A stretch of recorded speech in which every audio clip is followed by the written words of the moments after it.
Mestre Álvaro, é um grande prazer estar com o meu grande mestre de jiu-jitsu aqui para a gente conversar sobre o seu método de ensino.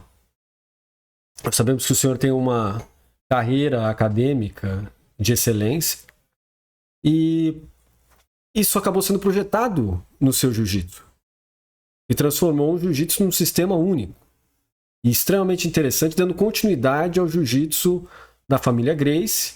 O senhor foi capaz de aperfeiçoá-lo, né? No sentido de trazer essa visão acadêmica e trazer uma metodologia já muito bem estruturada, né? De acordo com a visão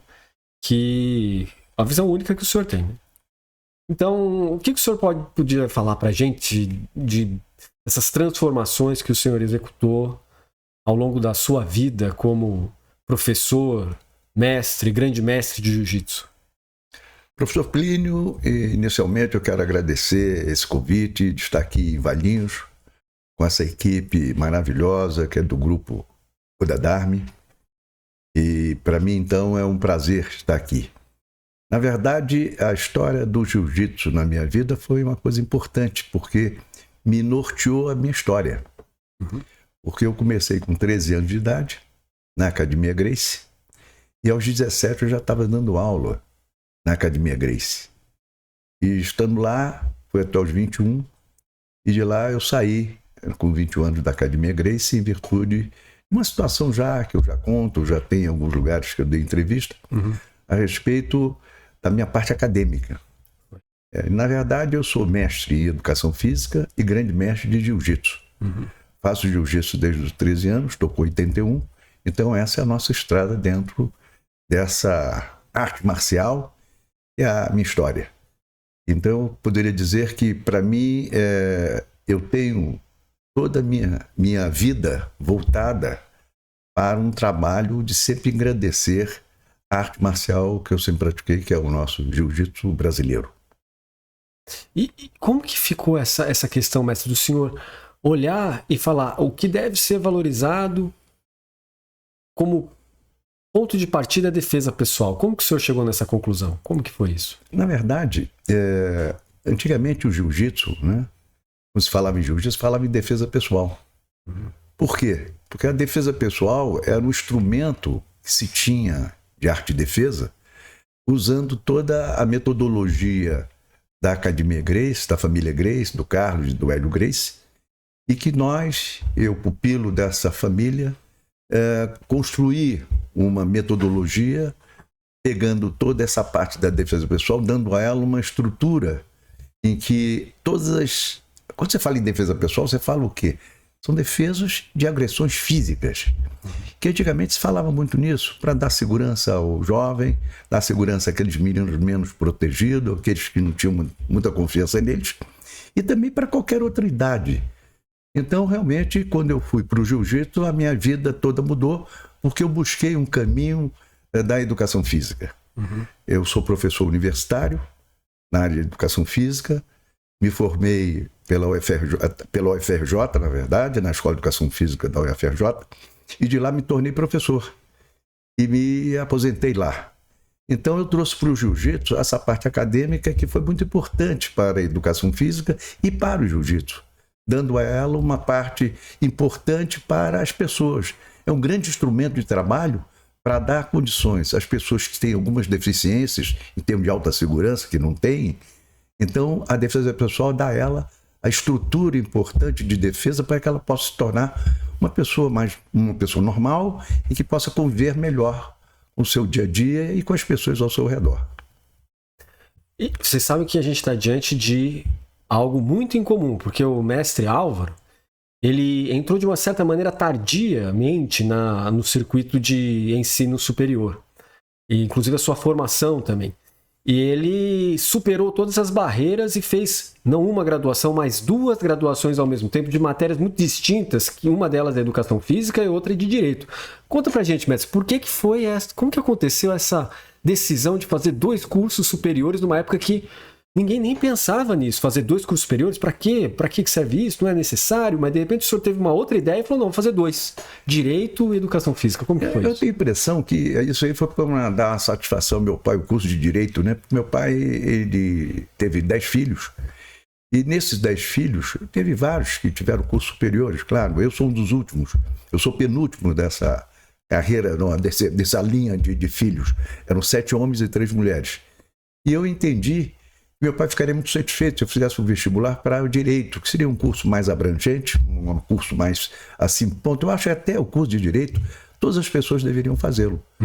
Por quê? Porque ela trabalha sobre doutrinas, ela sabe sobre direitos e obrigações, então, e filosofia do direito.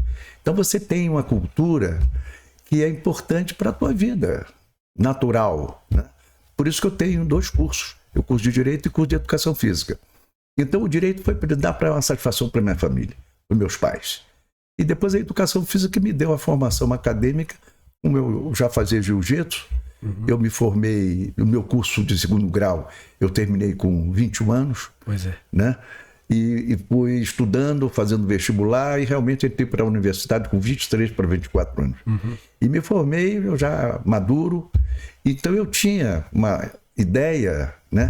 O que o curso superior me daria de troco, vamos dizer assim, de retorno. Eu me tornei professor universitário da Escola Nacional de Educação Física, Pois é. da UFRJ. E ali, então, passei, me formei e me graduei em 1969 e hoje estou aqui com 81 anos, já aposentado pela Escola de Educação Física e pelo Colégio Pedro II. Pois é, o Colégio Pedro II. Eu ia perguntar isso para o senhor.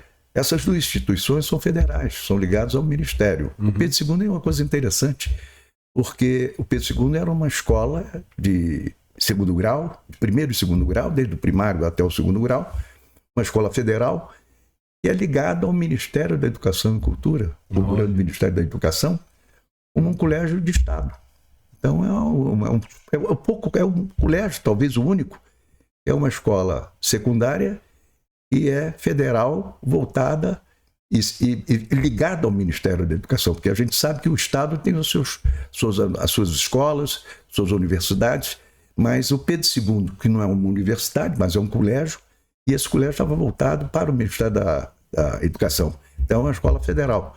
Então eu me formei na Educação Física e fiz concurso para o Colégio Pedro II, me tornei professor desse colégio e também pela Universidade Federal da Escola de Educação Física. Então eu sou professor dessas 2 instituições, estou aposentado, claro.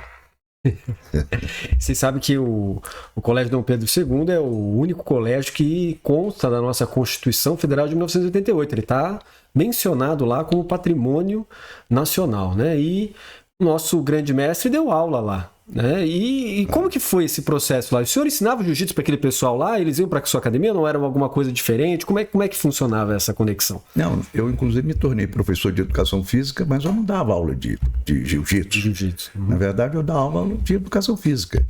E no colégio, eu passei a ser professor da Escola de Educação Física, né? Então eu sou professor universitário da UFRJ, e professor do Colégio Pedro II. Essas foram as 2 instituições que eu me dediquei enquanto professor de Educação Física. Então me formei, dei aula nessas 2 instituições, hoje eu sou aposentado pela UFRJ e pelo Colégio Pedro II. E me dá um prazer enorme de ter participado essas 2 grandes instituições acadêmicas. Nossa, mestre, é muito incomum isso, né? Porque o senhor...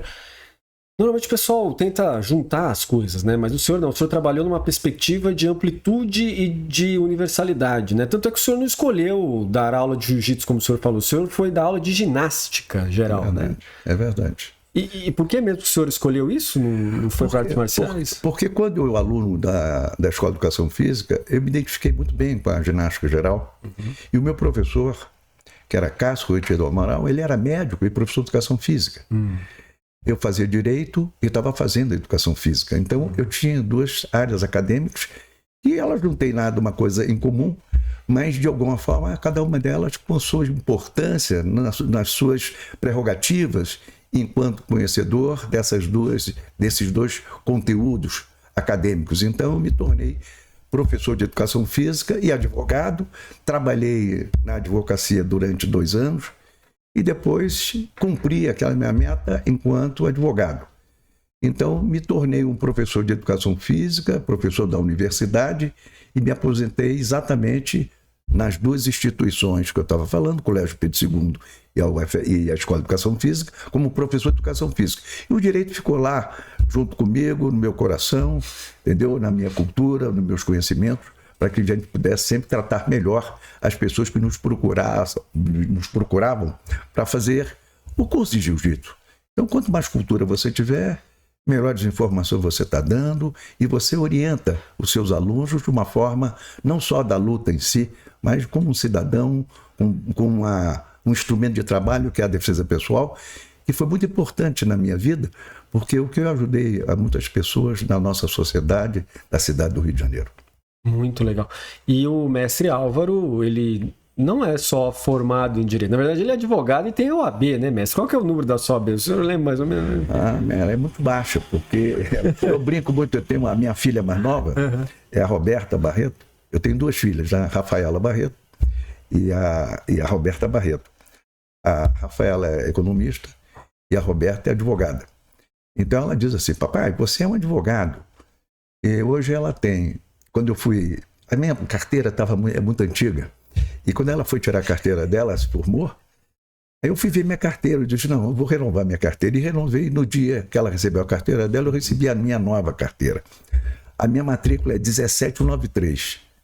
Então é muito baixa. É o AB do Rio de Janeiro. E o dela hoje é quase 200 mil, acho que é a matrícula dela. Tá lá em cima. Não, AB, Mas tem muitos anos isso, né? Já tem mais de 50 anos formado. Eu sou antigo, né? Não, imagina.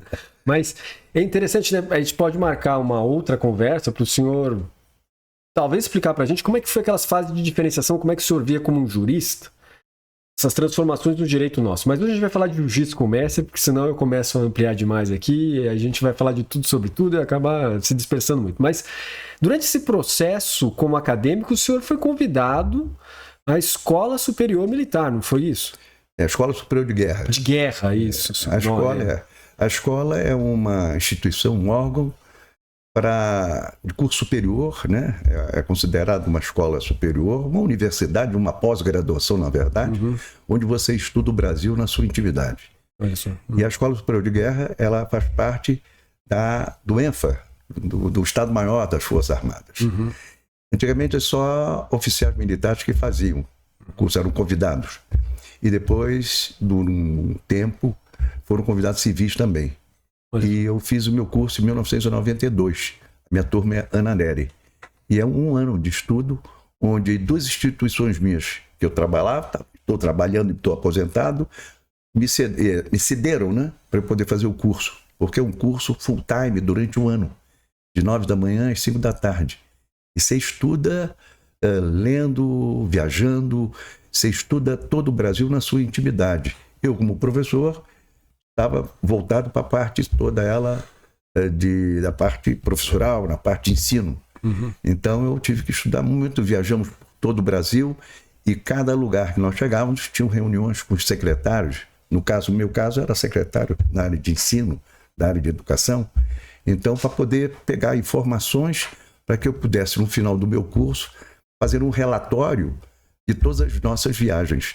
Olha só. Então, e nessas viagens, então, nós contávamos as visitas que nós fizemos, na verdade, e depois você faz uma monografia sobre aquilo que você mais pudesse contribuir com a sua formação acadêmica e com seus conhecimentos, com as suas leituras, né?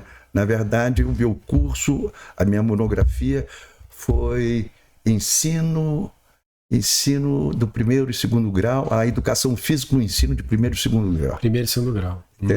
Numa abordagem de Brasil, uma abordagem do Ministério da Educação. Qual era a proposta que realmente essa minha monografia daria para as pessoas que pudessem ter acesso a essa leitura? Porque toda essa monografia fica na biblioteca da Escola Superior, escola da ESG, né? Na ESG, para poder exatamente ter esse manual de bibliografia dela com as escritas do teu curso para que você pudesse dar às pessoas de uma forma geral, você poder consultá-la para você ter informações mais diretas daqueles especialistas que fizeram o próprio curso da escola. Nossa, então o senhor está trabalhando com a alta inteligência do serviço militar, né? Olha que interessante.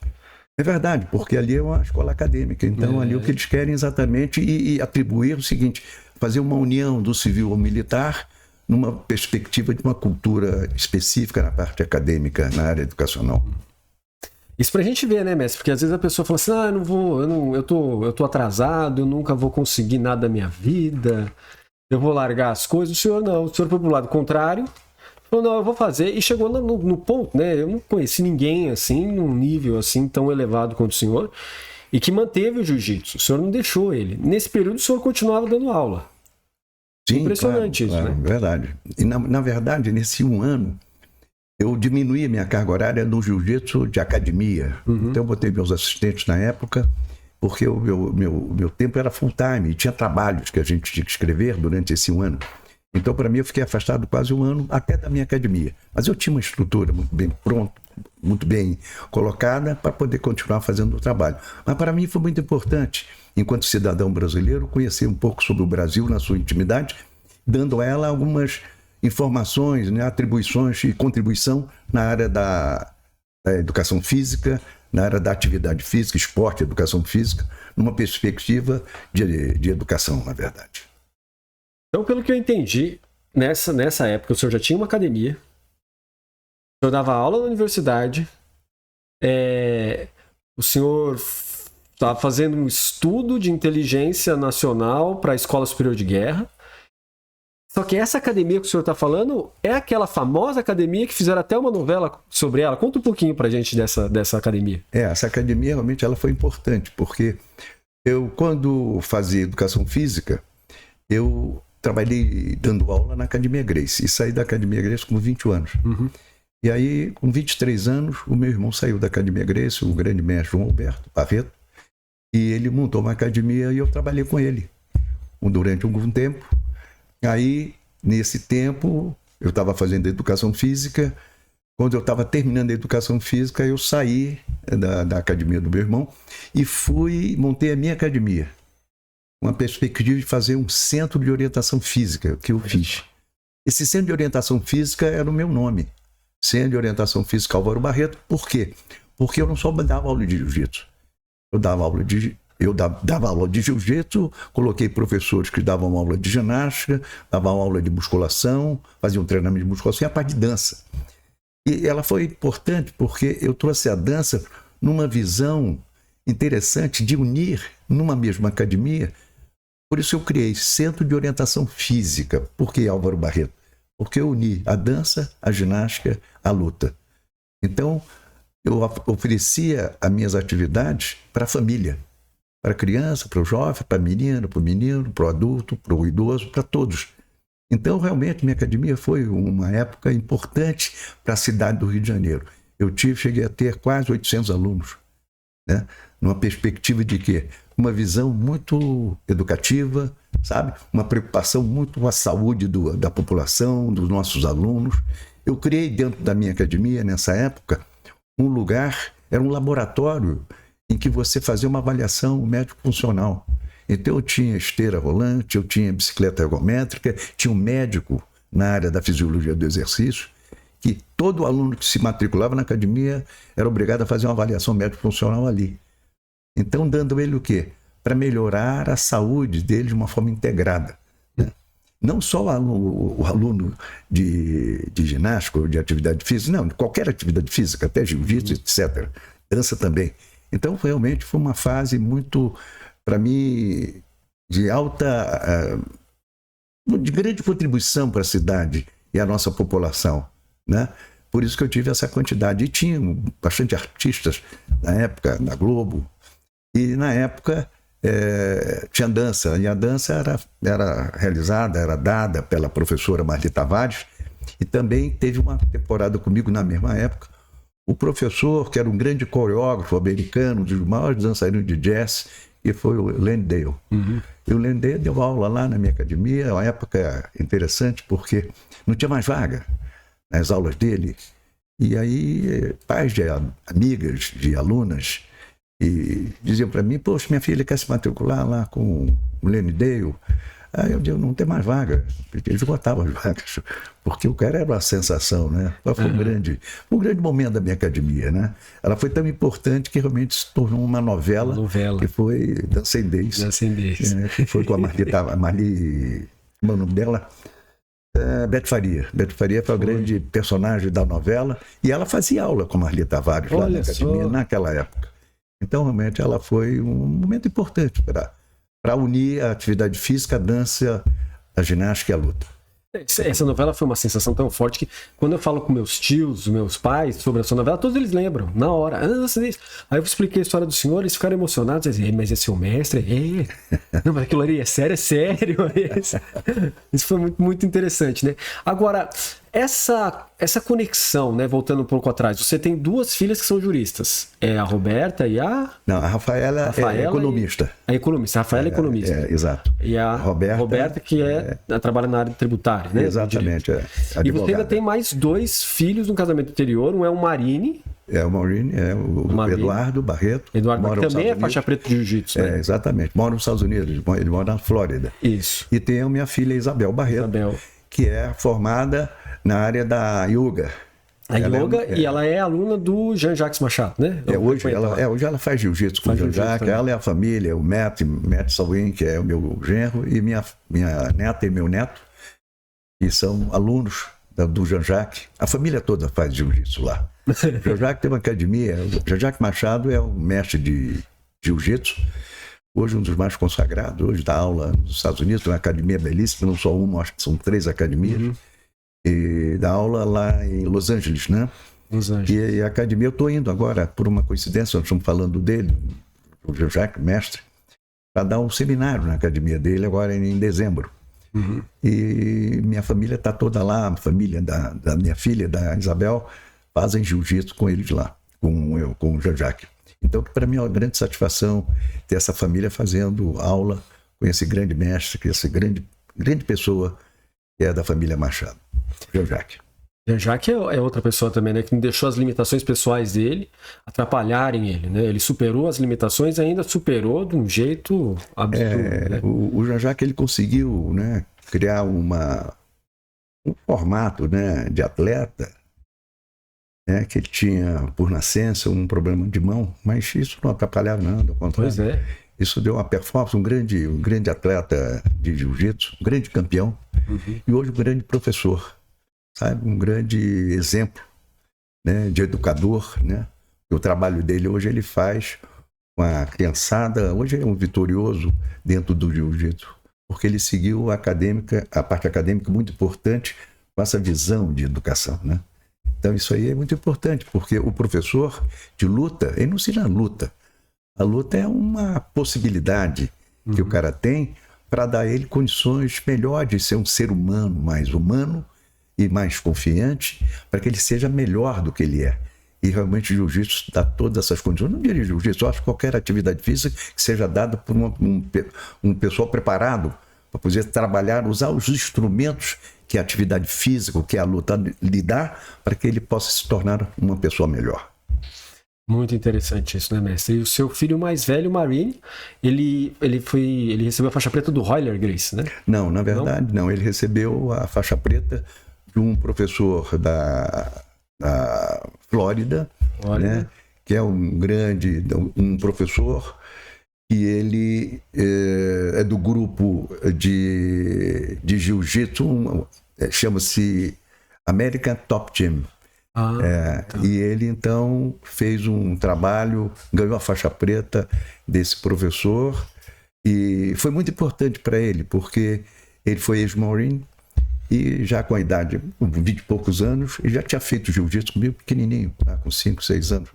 E depois ele depois que ele se formou em marine nos Estados Unidos, e então ele entrou para fazer. Ele foi esse aluno, o Baga, que é o professor dele, conhecido na Flórida. Ele se formou faixa preta do Baga e hoje ele treina treina, não dá aula de jiu-jitsu, e hoje é um empresário que faz um trabalho dele particular, de entrega, ele tem um caminhão de entrega de cartas, de encomendas, e hoje se torna uma área profissional dele, em que ele tem hoje, ele e a mulher dele, esse do meu filho, a Candinha, e o Eduardo Barreto. Eu sou muito orgulhoso e sou fã desse casal. E interessante, né, mestre? Porque, na verdade, toda a sua família tem uma noção muito forte de jiu-jitsu, né? Até suas filhas, quando o senhor gravou pra gente aqueles vídeos de defesa pessoal, tava as suas duas filhas fazendo com o senhor algumas técnicas fundamentais e ainda tava sua esposa gravando, né? Então, quer dizer, todo mundo tem uma forte noção da coisa, né? Porque ali foi quando nós combinamos, eu achava que era um facilitador para você. Nós estando distante, você aqui em Valinhos, aqui Campinas, São Paulo, e eu no Rio de Janeiro. Então foi uma forma que eu criei juntamente com você, discutimos, e deu certo, porque eu gravava com ela. Foi um momento muito... Foi na época da pandemia. Pandemia, exato. E foi uma época muito importante, porque eu uni mais a minha família junto comigo, e a atividade física também. Eu sou sócio do Maribás, do Clube do Rio de Janeiro, em Copacabana, e tinha um visual bonito da praia de Copacabana. Então ali eu tinha um tatame que eu dou aula lá até hoje, de defesa pessoal, de jiu-jitsu no caso, e eu estava fazendo todo esse trabalho com elas e eu filmava, né? Minha mulher que filmava, a Patrícia, e eu então fazia esse trabalho e mandava para você. E facilitou o nosso trabalho. Facilitou, né? Imensamente. E foi bom porque a gente fazia aquelas reuniões, aquelas lives que eu fazia com você. Isso. E você me repassava tudo aquilo que você tinha feito durante a semana para que nós pudéssemos sempre estar corrigindo algumas coisas. Não precisava corrigir nada, você é um craque. Imagina, mestre, foi um privilégio para mim todo esse período da pandemia, porque a gente fazia as coisas pelo Zoom, inclusive aqui em Valinhos, justamente por orientação do mestre. Não, vamos diminuir o contato social, vamos fazer o afastamento. Absolutamente correto o comportamento do nosso mestre, máscaras, vacinação, motivando a gente para tomar vacina, para usar máscaras o tempo todo. Foi um comportamento assim exemplar, dentro da norma. E durante a pandemia toda a gente fazia aulas no Zoom e o mestre apoiou a gente o tempo todo. Foi uma experiência sem precedentes. A gente viu aquilo, uniu o grupo mais ainda, o grupo aprendeu com o mestre sobre a tese de mestrado do mestre. Fala um pouquinho, mestre, dessa tese, que ela é muito interessante, né? Porque ela mexe com a questão de desenvolvimento cerebral em um órgão que não existe, né? Você tem só um cotoco no braço, por exemplo, aquilo aumenta a massa muscular e ele nem fez exercício daquele lado, ele só com a concentração ele é capaz de fazer. Como é que o senhor teve essa ideia? Eu fiz o mestrado em educação física, né? E no mestrado você tem que fazer uma monografia, fazer uma pesquisa. A minha nem foi monografia, mas foi pesquisa científica em campo. Pois é. E eu tinha uma curiosidade que era o seguinte: eu lendo algumas revistas de alguma coisa voltada para a atividade física e vi um trabalho na área da fisioterapia. Eles têm um trabalho que a nossa mente, né, são dois hemisférios, hemisfério direito e esquerdo, o esquerdo do cérebro que trabalha parte do corpo direito e o direito do cérebro, a sua parte, trabalha a sua parte, comanda a sua parte esquerda do corpo. Então, o que isso nos deu? Uma informação que, hemisfericamente, eu fiz uma pesquisa em que eu fiz um treinamento de 3 meses em que a pessoa fazia um exercício de um lado direito, por exemplo, mas ele pensava no lado esquerdo. Quando ele pensava no lado esquerdo, nesse tipo de trabalho biomecânico ou mecânico do exercício, a flexão e extensão do braço, por exemplo, ele estaria mobilizando o maior número de fibras daquele lado que eu estava pensando. Uhum. Isso chama-se, dentro dessa leitura na hemisférica, chama-se um trabalho contralateral. Uhum. Então você pensar, fazer o exercício de um lado e pensar no outro lado. Você tem um ganho de 50%, 60% de força se você está querendo a valência física força. E com isso então eu fiz um trabalho voltado para a consciência corporal. Eu quis mostrar que se você fizer um exercício simplesmente biomecanicamente ou mecanicamente, você não poderia ter um ganho melhor se você tivesse consciência corporal. Olha só. Porque se tivesse a intencionalidade de fazer aquilo. E não fazer o exercício simplesmente por fazer, não. Então eu consegui provar que quando você tem consciência corporal e queira fazer com a intencionalidade de ganhar, por exemplo, valência, força, você tem um ganho de 40%, 50%, 60% a mais de se você não pensar e não ter essa consciência. Simplesmente fazer o ato motor. Ou seja, não pode ficar puxando, por exemplo, rosca direta, olhando para lá. Conversando, cá, vendo novela, de repente, né?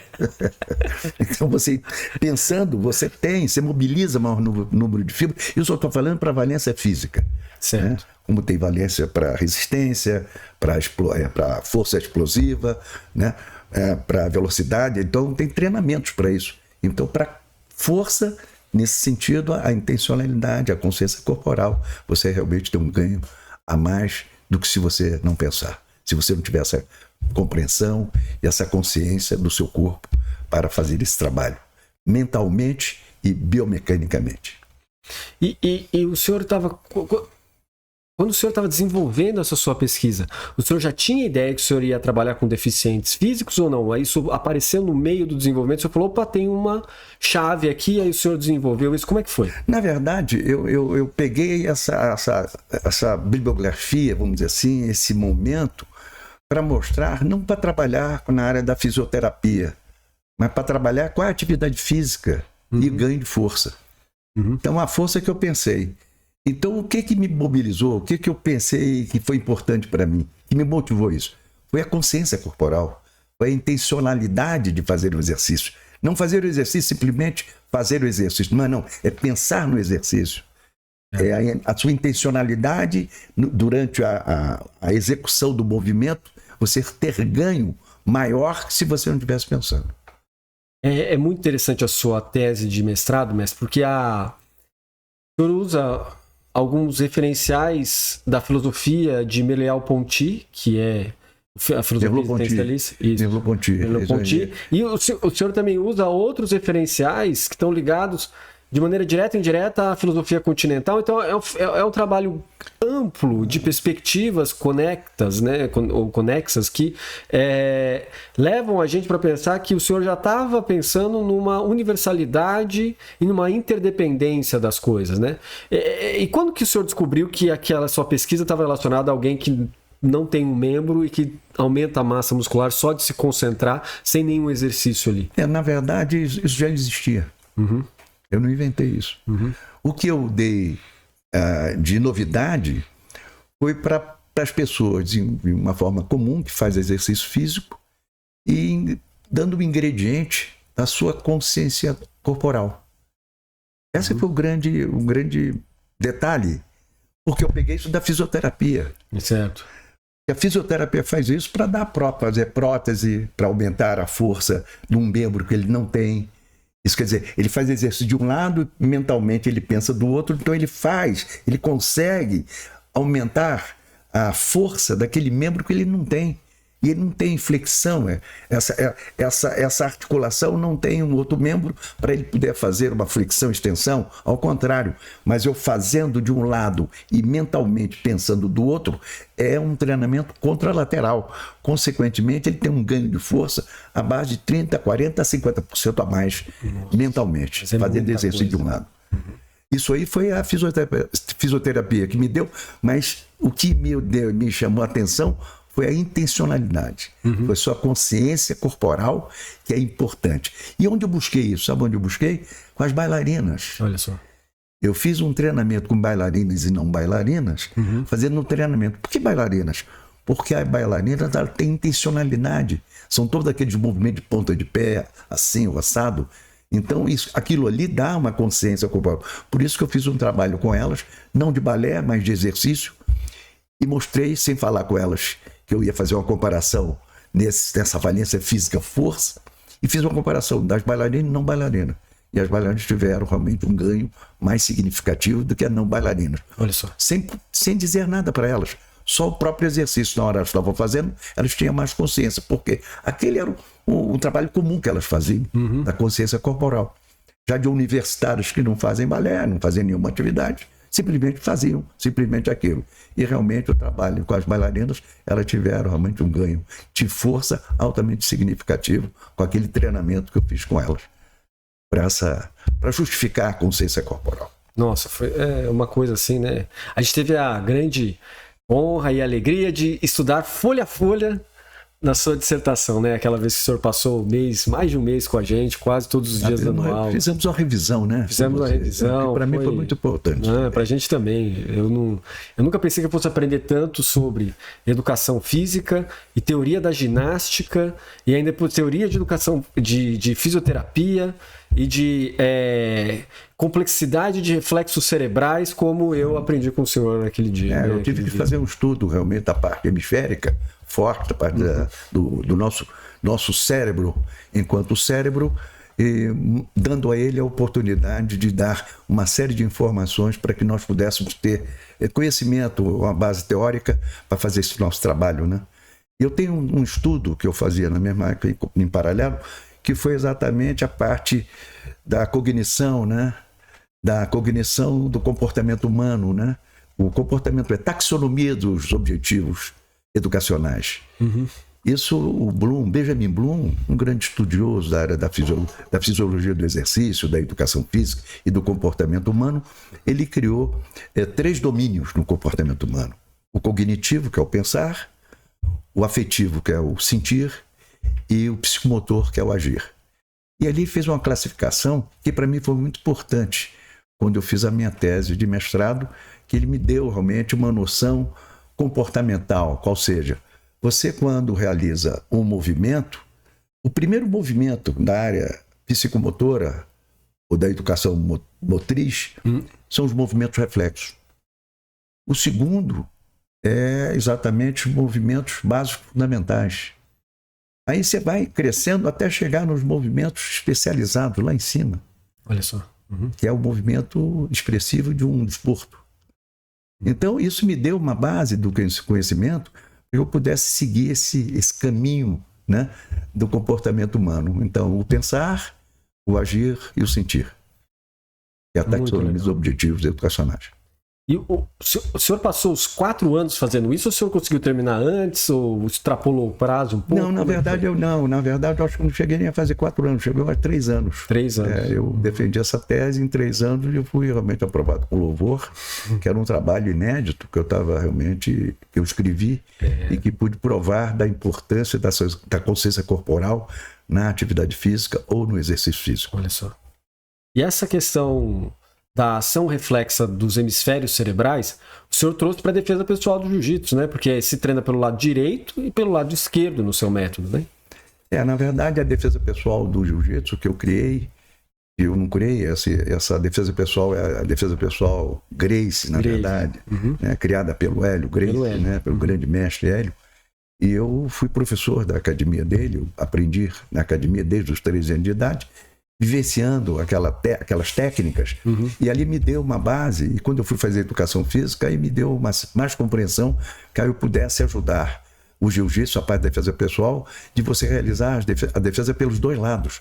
Pois é. E que hemisfericamente é compatível, tranquilamente, porque um hemisfério de um lado e o de outro são importantes, porque eles são cruzados e te dá a base.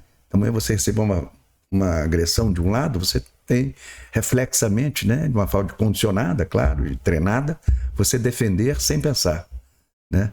É o nível medular, mas com alguma coisa de um segmento suprassegmentar, vamos dizer, reflexo suprassegmentar, que tem um pensamento, a participação do pensamento. Nossa, perfeito. E nesse processo de ensino de defesa pessoal, como que o senhor conta pra gente, como é que o senhor viu a progressão dos seus alunos? Tem algum caso especial que o senhor gostaria de lembrar, assim, de um aluno que o senhor foi ensinando defesa pessoal, ele foi ganhando confiança nele mesmo, ele se tornou um cidadão melhor? Como que foi esse processo todo? O Plínio, você sabe que eu sempre acreditei, né, nessa parte da defesa pessoal, porque realmente é um instrumento que você dá para as pessoas, para qualquer pessoa, na verdade, né? Da criança ao jovem, ao adulto e à terceira idade. E eu tive todas as experiências com alunos meus. E eu via que eles melhoravam na sua formação acadêmica ou na sua formação corporal, pessoal de uma forma plena. E aquilo era uma forma natural. Ele ia para lá fazer aula de jiu-jitsu comigo. Aí eu fazia o programa nela, e de cada aula que ele vinha, ele fazia uma progressão. Chegava um ponto dele estar respondendo quase 140 movimentos, né, em 15 minutos, né, de uma sequência rápida de agressão e defesa. Por quê? Porque ele estava já condicionado de uma forma reflexa, mas com pensamento, né? Um reflexo suprassegmentar, né? A nível de pensamento. Então, ele via, eu nem precisava ver, né? Eu dava um soco, ele defendia. Olha só. Então, claro que ele estava vendo, mas a reação dele era uma reação reflexa. E que ele estava preparado para todas as agressões que pudesse receber e ele se defender a nível de reflexo. De um reflexo, no caso, com a participação da mente, claro, do pensar, a parte cognitiva dele. Apesar de ser reflexo. Apesar de ser reflexo. E como que o senhor fez para juntar isso com a dinâmica de uma aula normal de jiu-jitsu? Né? Considerando que fosse assim 60 minutos de aula, quantos minutos o senhor colocaria hoje para a gente cultivar as técnicas, aperfeiçoar as técnicas, ensinar as técnicas de defesa pessoal? Uns 20, 30 minutos? Como que o senhor dividiria hoje a aula? A minha aula normalmente sempre foi dividida em 4 partes. Né?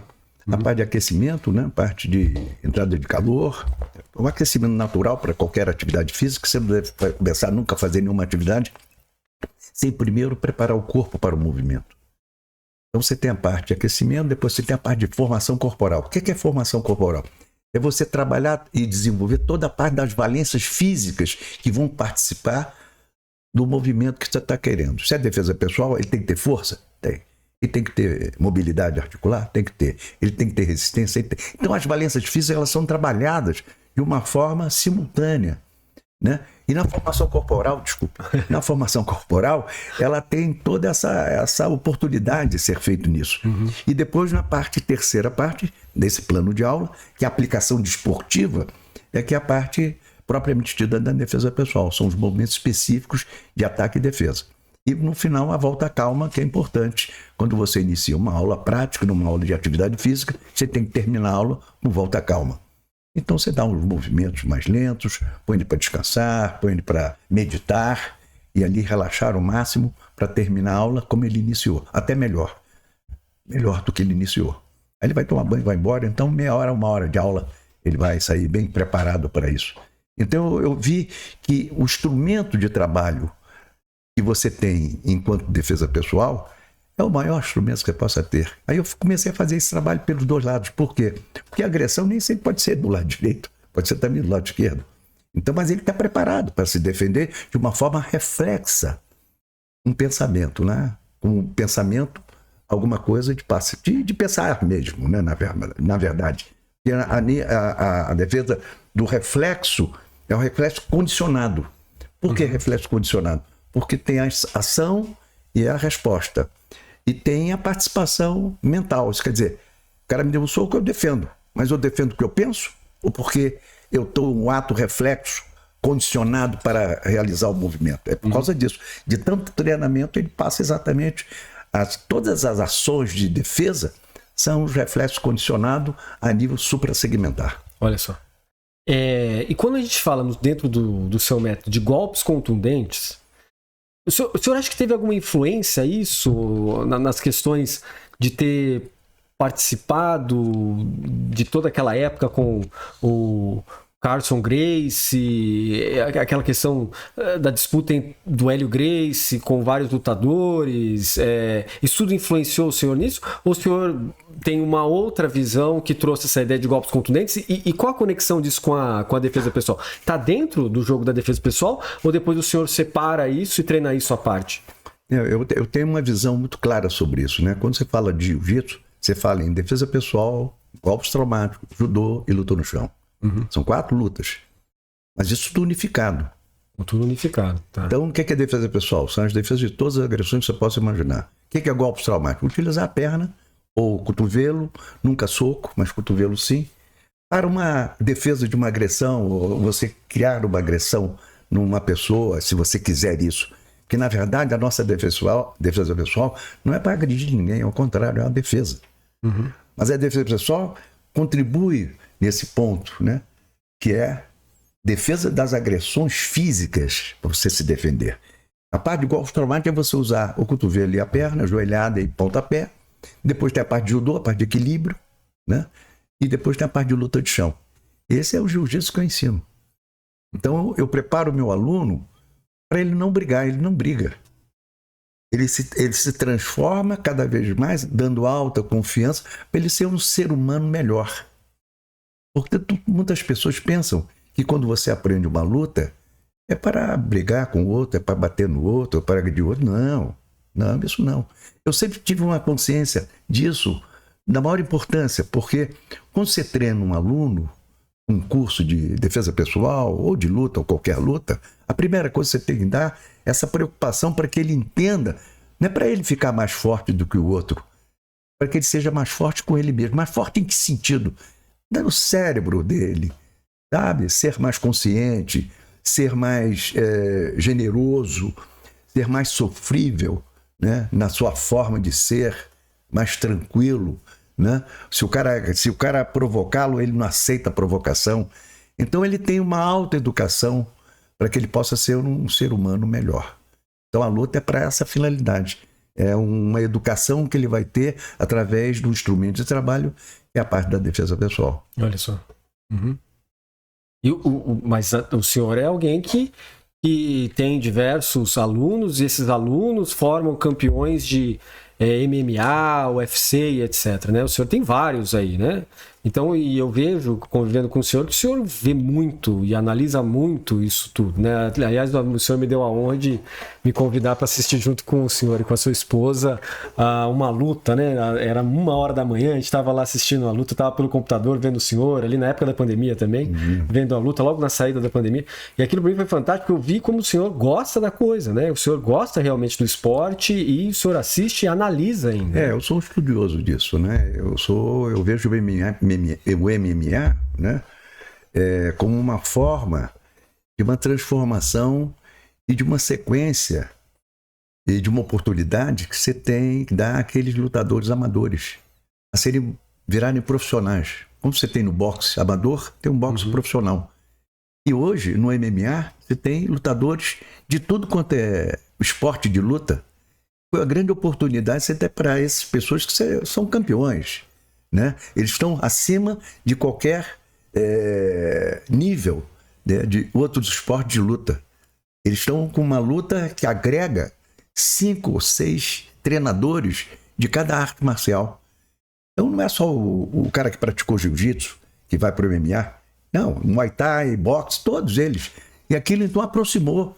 Aquilo deu uma oportunidade a todas as artes marciais serem exatamente preferenciais para essa grande advento do MMA, que eu acho que deu uma oportunidade a esses profissionais de qualquer esporte de luta a serem pessoas com bastante uma formação deles para que eles pudessem ser profissionais e serem cidadãos e grandes profissionais dessa arte marcial que é o MMA.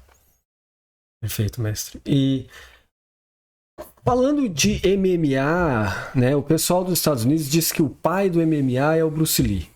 Mas quando a gente olha aqui para o Brasil, isso já estava sendo executado faz tempo, né, mestre? Ah, sim, claro. A arte, mas quando você fala em arte marcial, na verdade, no jiu-jitsu, você aprende o quê? Defesa pessoal. Mas eu estou falando na década de 50, existia um programa na TV Continental que era exatamente Heróis do Ringue. Heróis do Ringue. Né?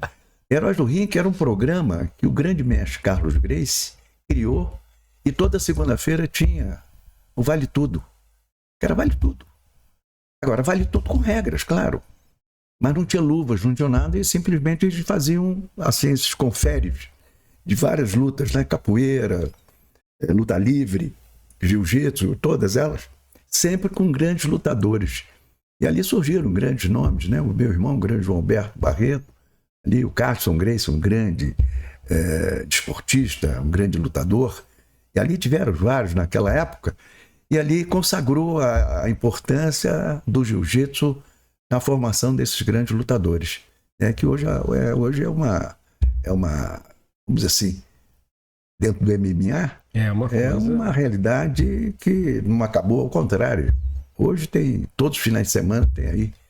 Hoje o MMA tem um grupo que hoje comanda, que são os irmãos Fetita, que é exatamente, que moram em Nova York, e criaram esse MMA, e que hoje é uma fábula, o valor da empresa que eles valiam, hoje são bilhões de dólares, né? E começou lá com o Rorion Gracie, né? Que foram até 5 eventos, que foi importante para o Rorion. O Rorion realmente deu uma grande contribuição nesse tipo de trabalho, usando o jiu-jitsu como uma ferramenta de trabalho, que foi o Royce, um grande representante do jiu-jitsu, um grande desempenho, né, em relação às outras lutas.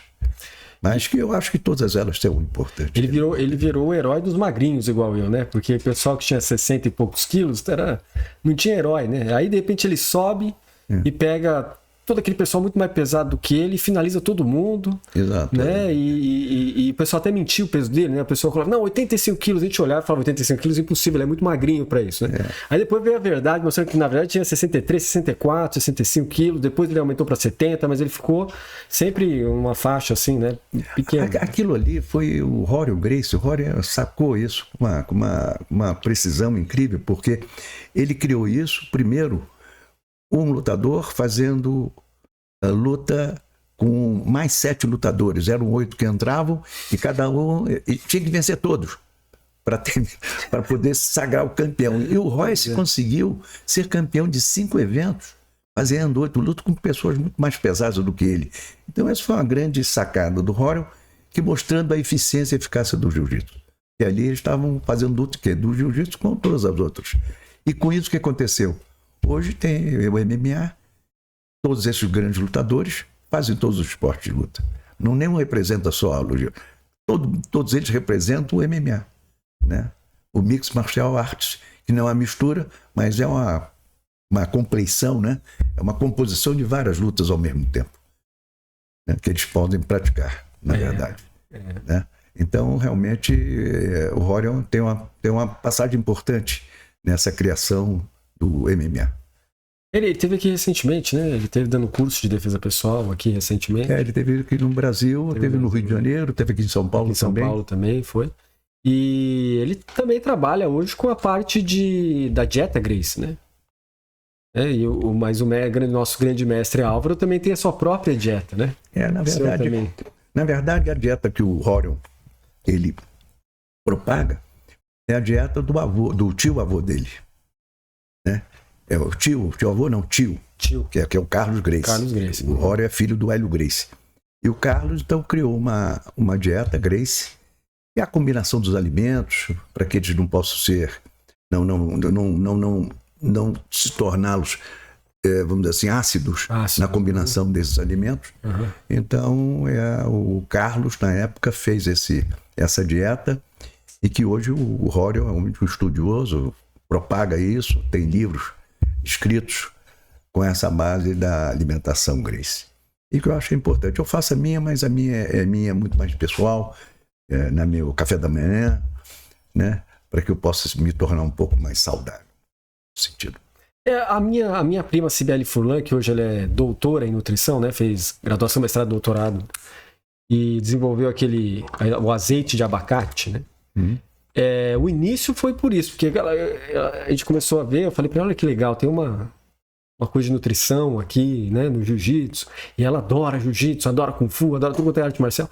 Então ela olhou aquilo e aí a partir daí deu um clique nela, ela fez, hoje ela é professora universitária na área de nutrição e tal, mas o starting point foi através da combinação dos alimentos. Da combinação dos alimentos que veio do Carlos Gracie. Isso mesmo. O grande mestre Carlos Gracie. Bacana. Muito interessante. Bacana isso que você está me dizendo. É uma coisa nova para mim, mas muito importante. Mas era nutricionista do senhor, né? Então, por isso que eu estou falando. Né? Olha só como a coisa fecha, né? É isso aí. Então, e o Carlos Gracie tem uma grande importância na vida do senhor, né? Tem, porque as minhas férias, né? Eu tinha 13, 14 anos, eu passava minhas férias em Teresópolis, na casa do Hélio Gracie e do Carlos Gracie. E tinha os filhos do Carlos, né? E toda a minha faixa etária na época os menores, maiores. Então eu convivia com 13, 14 anos ali em Teresópolis. Eu passava minhas férias lá. E ali eu aprendi a base, né, da minha educação, que quem orientava toda a parte da casa, quem administrava era a Margarida Grace, mulher do Hélio Grace. Uhum. E na época eram 18 crianças que tinham ali, filhos do Carlos, né? E tinham os meninos pequenos que eram os filhos do Hélio com a Margarida. E ali então eu convivia ali, eu era convidado, na verdade, mas ali é que me deu a base da minha educação, a parte alimentar, ali eu aprendi muitas coisas com a família. E o jiu-jitsu estava inserido nesse processo. Até os 17 anos, até os 16 anos eu frequentava a casa de Teresópolis. Dos 17 eu comecei a dar aula na Academia Grace, aí já não tinha mais férias, e aí segui a minha carreira, minha vida enquanto professor e mestre de jiu-jitsu até hoje.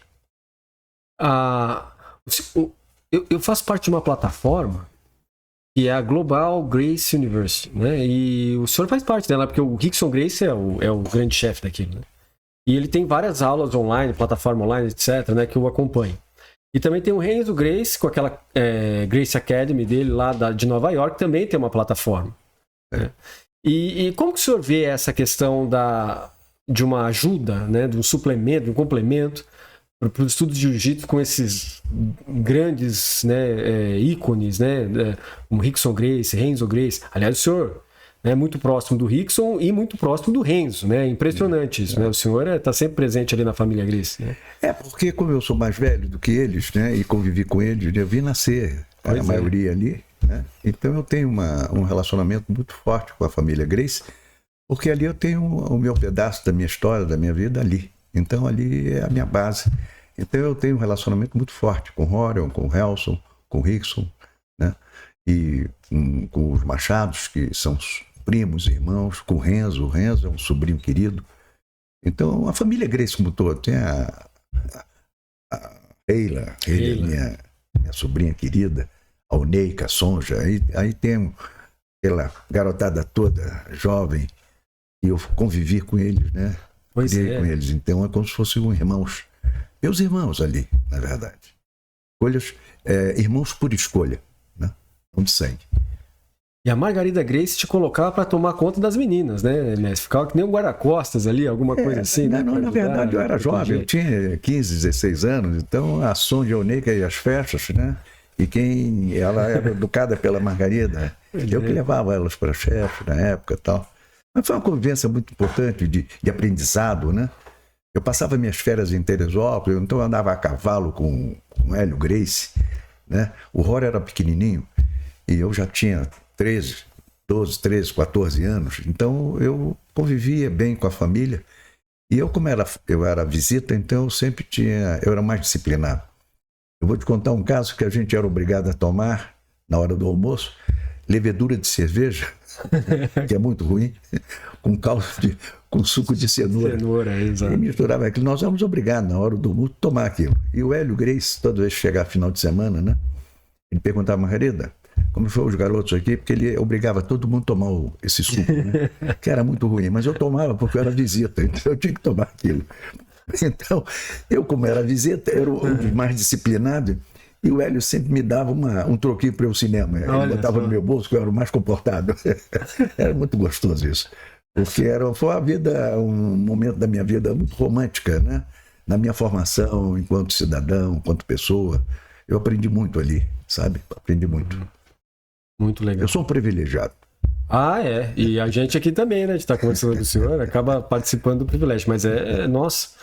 E mestre, uma das coisas assim que está acontecendo no momento atual nosso, né? Das artes marciais mundiais, foi uma publicação agora, recente, já que o senhor está indo lá ver o Jean-Jacques Machado, e ele é o que deu a faixa preta para o Dan Inosanto, né? Aliás, o senhor já até encontrou com ele, teve uma boa amizade assim, né, inicial com ele, camaradagem. E saíram umas cartas que foram muito comprometedoras em relação ao Bruce Lee e ao uso de drogas, e drogas não muito, né? Era maconha, cocaína e LSD. Né? Onde que saiu essa reportagem? Isso foi a mãe do Bob Baker que publicou isso. E aí tá em tudo quanto é lugar agora. Tá na internet, os caras colocam as fotos, tá lá realmente a mão dele, a letra da mão dele. e ele escrevia na carta com o símbolo da academia dele. Então começa a ficar muito complicado de dizer que não é aquilo. E são muitas cartas. E aí a gente pensa assim, né? Quando a gente olha para o nosso jiu-jitsu aqui no Brasil, nós tivemos uma fase que teve uns problemas aqui. Mas o senhor nunca se envolveu com isso, né? O que o senhor atribui a essa resistência de caráter sua de não se misturar com esse problema? Porque esse é um problema muito sério, né? Eu acho que são momentos que a gente tem na vida, né? De repente, quando surgiu alguma coisa do jiu-jitsu, na época daquelas figuras, né? De Manimal, né? Pitbull, Bad Boy, aquela foi coisa. uma época que não foi boa para o jiu-jitsu, no meu entendimento. Porque eles estavam dando uma mensagem que o jiu-jitsu não tinha. O jiu-jitsu é arte suave. Então não tem nada com um cara de Manimal ou Pitbull, não tem nada disso, ao contrário. Ele continua sendo uma arte suave. Né? Um grande instrumento de educação é o jiu-jitsu. E naquela época foi muito ruim para a gente, porque muitos pais deixavam de levar seus filhos para fazer jiu-jitsu na época, porque achavam que estava uma propaganda de uma forma subliminar, não era uma coisa assintosa, mas tinha isso. E às vezes os professores que faziam jiu-jitsu na época davam importância a isso, e que eu achava que aquilo era negativo para nós. Não contribuía em nada, ao contrário. Né? É a época da orelha toda couve-flor, né? Não foi uma época boa para o jiu-jitsu. Isso é arte suave? Não, não é. Agora, muitas pessoas entendiam que aquilo era um troféu. Não tem nada de troféu, ao contrário. É uma lesão que você tem, que a própria luta lhe dá. Mas você tem que tratá-la. Né? Você tem que tratá-la para que você possa não ter aquele problema. Você vai ter problema auditivo depois do futuro. E que não é bom. Né? Mas isso passou, hoje já estamos em outro momento. Acho que o jiu-jitsu hoje está num momento muito importante para ela. Hoje no Brasil, no mundo, hoje o jiu-jitsu é considerado. Hoje vários professores brasileiros vivem do jiu-jitsu nos Estados Unidos, em toda a Europa, hoje no mundo. Né? Então hoje o jiu-jitsu é uma realidade. O jiu-jitsu brasileiro é uma realidade para todas as pessoas que precisam e necessitam, e a sociedade precisa desse trabalho para que elas possam ser pessoas melhores.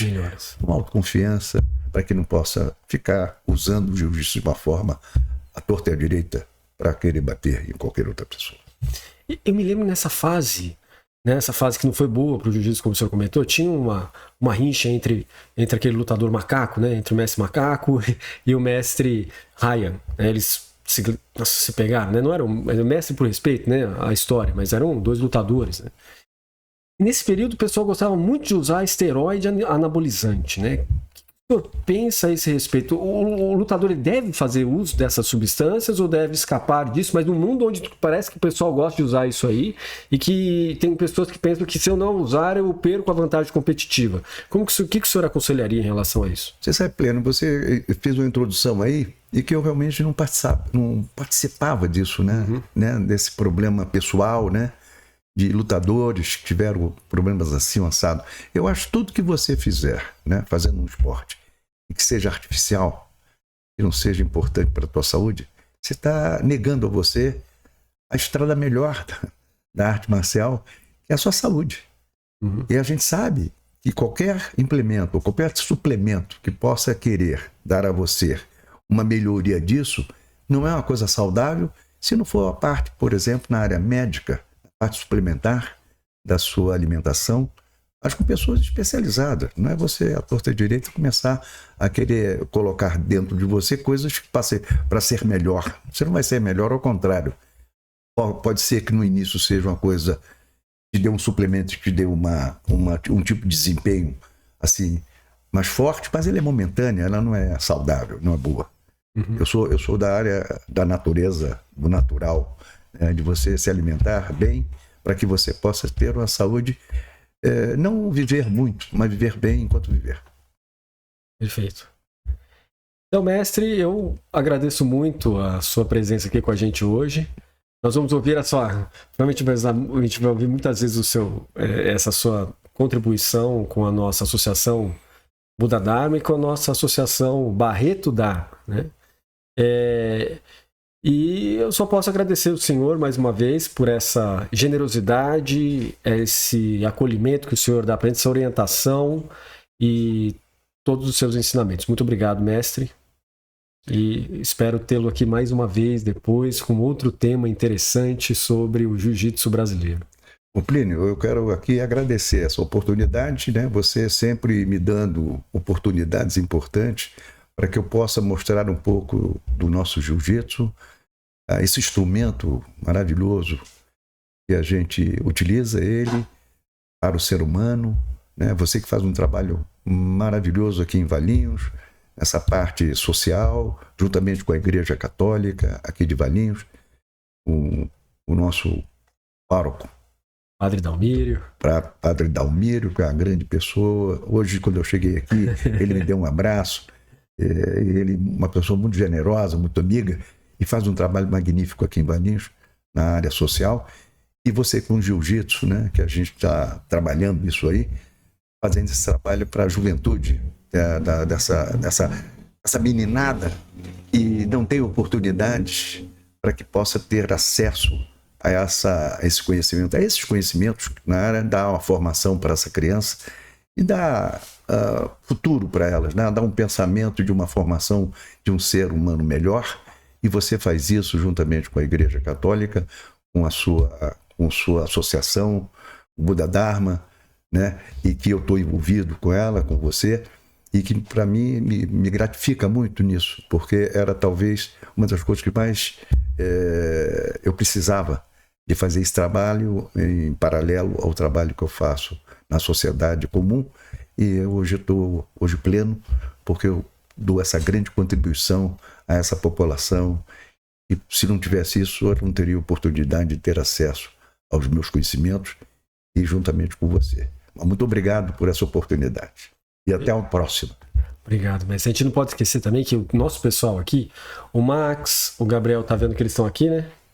Estão lá atrás, ali na mesa ali. Estão aqui organizando as coisas. Eles ficaram aqui 3 dias seguidos para montar esse sistema todo, junto com a Natália, esposa do Gabriel. Aí nós tivemos a Nayara, que também está ali, ó, tá ali atrás da Natália, escondidinha, a nossa nutricionista. Nós temos também a Nayara, como eu falei. Nós tivemos os monges budistas que vieram aqui ajudar. O Jonathan veio, a Estela, e a Tatiane veio. Esse pessoal tudo já é tudo mestre e doutor em ciências da religião, mas todo mundo aqui veio ajudar a colocar esse cenário todo e para montar esse podcast para ter o grande mestre Álvaro Barreto falando com a gente. Isso é tudo feito das lives durante a pandemia que o senhor passou para a gente. Aqui, a sua tese de mestrado inspirou o pessoal a isso. Olha que coisa interessante, né? Agora você é uma pessoa... Você é uma pessoa que tem uma formação que poucas pessoas têm, né? Você é um jovem que não chegou nem aos 45 anos e tem um trabalho magnífico nessa área. Você é o maior representante e o maior conhecedor do budismo brasileiro. Por quê? Porque você é um estudioso e você tem uma equipe que todos vocês têm uma formação de doutores nessa área do conhecimento das religiões e da filosofia budista. Então, eu penso que você só faz o bem. E a sua equipe é uma equipe de magnífica competência, né? E eu aprendo muito com vocês. Toda vez que eu venho aqui a Valinhos, eu aprendo com esse grupo, né, tão selecionado que você tem, todos vocês, por sua liderança, têm essa formação superior, uma visão prospectiva de vida, e estão sempre estudando e melhorando a formação de vocês para que vocês possam fazer o bem. A gente sabe que o budismo realmente não é uma religião, mas é uma filosofia que se faz o bem. Isso no mundo. E por isso que ela existe desde 2500 anos antes de Cristo, na sua existência. E quem faz? Pessoas que têm esse entendimento e que têm essa identidade de fazer o melhor, fazer o bem para a humanidade. E você é uma dessas pessoas e o seu grupo também é. Eu sou muito fã de vocês, né? E estou junto com vocês nessa estrada da vida. Muito obrigado por esse momento. Eu que agradeço, mestre. Eu não me considero maior especialista, mas se o senhor está dizendo, eu agradeço. Nunca pensei que fosse um elogio assim, mas obrigado, muito obrigado.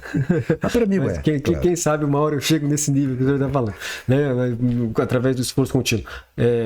Lá na Universidade de Kelaniya, Universidade de Hong Kong, né? Que estou fazendo outro mestrado e doutorado lá, já para dar continuidade de graduação, mestrado e doutorado no budismo Theravada. Tendo terminado Mahayana nesses 3 níveis, agora eu estou indo para o Theravada, e aí, quem sabe eu chego um nível da expectativa do meu mestre, né? Não, para com isso. Eu queria aqui fazer uma ressalva. Eu não falei nada do professor Plínio. O Plínio é um jovem que fala chinês, ele é brasileiro, mas de nascimento, de formação de pai chinês e mãe italiana, e com essa sabedoria, com essa cultura, né, oriental e tibetana do budismo, fala chinês e fala tibetano. Essa é a pessoa que a gente tem que estar do lado dela para poder aprender, porque isso é coisa dele, porque ele é um investigador, ele é um pesquisador e está sempre buscando informações para que possa, o seu grupo é muito forte, é um grupo que eu gosto, é um grupo coeso, e você é o grande líder desse grupo. Então eu quero parabenizá-la a você e dizer que eu sou seu fã, estamos juntos nessa história. Mestre. Obrigado, foi muito gentil, você foi muito gentil, eu agradeço. Que até sem graça agora vai estar bom. Obrigado, mestre. Agradeço, não vou ficar fazendo contrapartidas aqui, daí não é conveniente. Mas tá bom, eu agradeço muito seus elogios, mestre. Muito obrigado. Junto. E eu agradeço o pessoal de novo, tá bom? Todo mundo que contribuiu aqui, muito obrigado.